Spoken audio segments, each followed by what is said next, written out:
Hello everyone. आज चाहिँ मेरो दिदीले काजु कटली बनाउँदैछ. So 150 gram of kaju, 75 gram of sugar, water, अनि 1 pinch of saffron, अनि 2 teaspoons of ghee.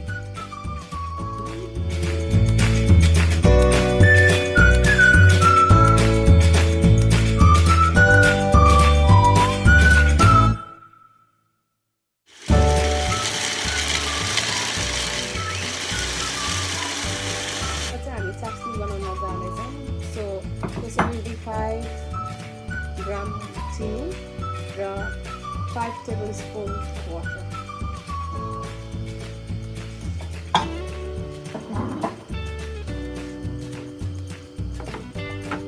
So अब हाम्रो syrup is all ready.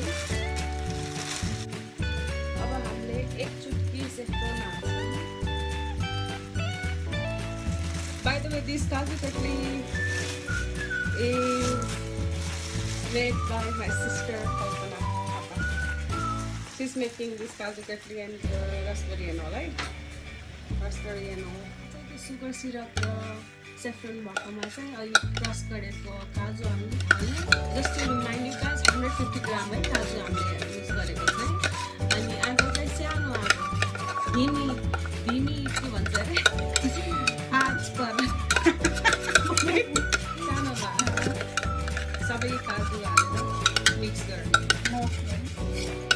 Low flame. Oh my god, I'm losing my tongue is twisting. Chinese tongue. Chinese. अनि यो सबै mix गरिदिनु.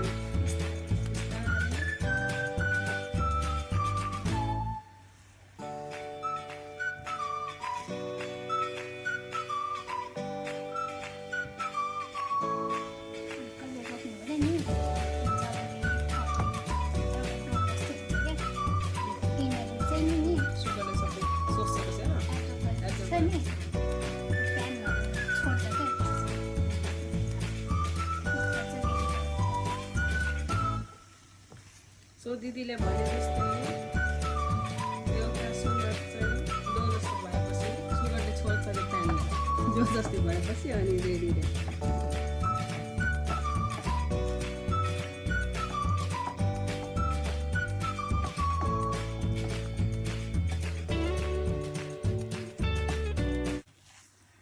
Keep staring.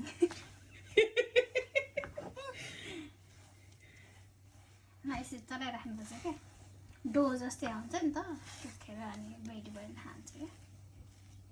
यही बेलामा हाल्यो भने चाहिँ अब टीस्पुन घी चाहिँ यतिखेर हाल्यो भने चाहिँ. लन्डनमा जाडो छ भन्छन् मान्छेहरूले, तर यहाँ घिउ जति पग्लेछ 2 टीस्पुन घी अब यही बेला एड गर्ने.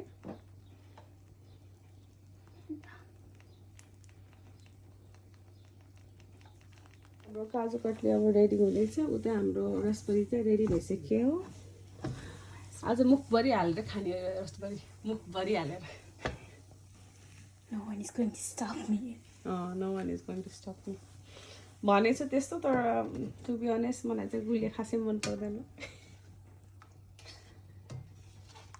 पोक पेपरमा चाहिँ त्यो अघिको मिक्सचर हालेर सेप बनाउन डोलाई अलिकति मसला मालिस गर्नुपर्छ क्या. अनि कसैको हुँदैन नि त बेकिङ पेपर बिस्कुट पेपर. त्यस्तो केसमा चाहिँ प्लेटमा चाहिँ ओइल अथवा ओइल होइन घिउ हालेर अनि यो राखेर अनि गराउँछ. तर एकदम यो हट एन्ड टाइप हुन्छ है, हट एन्ड. त्यो तातोमा गर्छु त एकछिन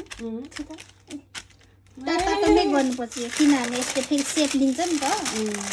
त्यही भएर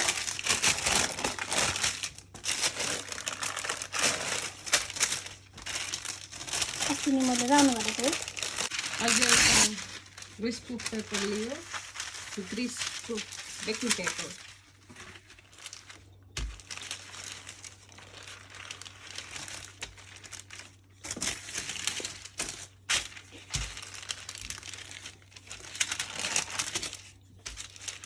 कसैले अब थिन मनपर्छ नि त न कसैलाई थिक मनपर्छ त्यही कन्सिस्टेन्सी अनुसार गरेर त्यही कन्सिस्टेन्सी अनुसार रोल गर्ने न पातलो मोटो हामी ठिक्क खान्छौँ न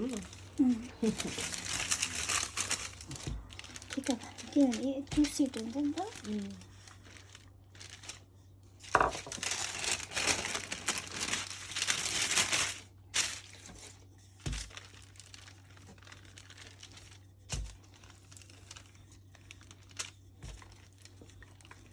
मेरो दिदीको नाम चाहिँ Kalpana Thapa you guys can see के भन्छ I always tag her on my insta garnish almond पिस्ता बादाम कसैले थोरै गर्छ नि मलाई चाहिँ धेरै गरेको मनपर्छ किनभने अनि यसरी ट्याप गर्ने क्या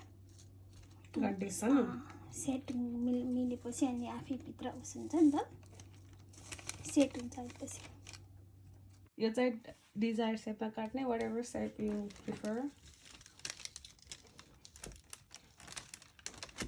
यो बनाउनु चाहिँ एकदम सजिलो छ है अरू मिठाईहरूभन्दा टाइम कन्ज्युमिङ पनि छैन इजी छ अनि मिठो पनि हुन्छ सबसे फेभरेट हो मेरो मेरो चाहिँ जहिले नि यो पार्ट चाहिँ स्लिम हुन्छ यो चाहिँ अलिक ठुलो हुन्छ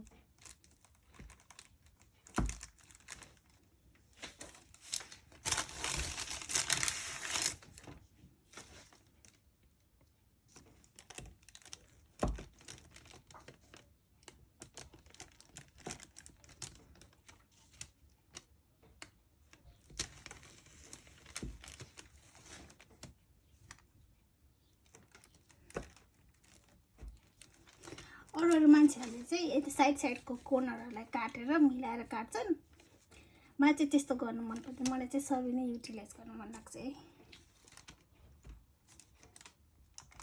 हाँस्दै छ हि डिम्पल देखाइदिन्छु कि कतिचोटि सेट भयो जमिसकेको छ न टाइम लाग्दैन त्यो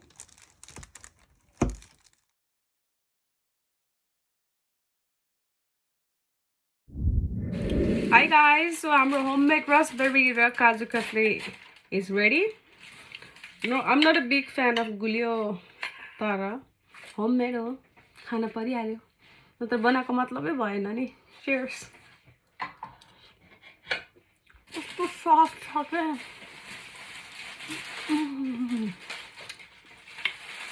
And this is made by my didi Kalpana Thapa. So good. So soft है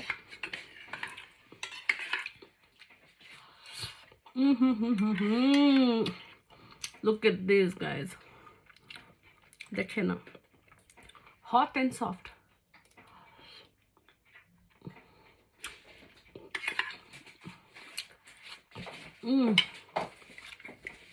अब चाहिँ यो चाहिँ काजु कटली हाम्रो मेरो आलमोन्ड चाहिँ झर्यो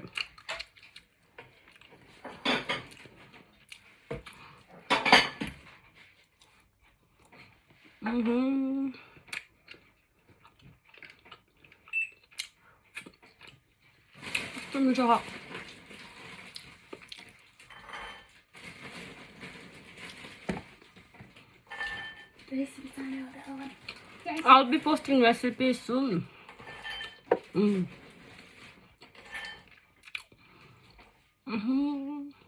धेरै पुले खान सक्दैन क्या पर मलाई चाहिँ I'm just trying to finish this up.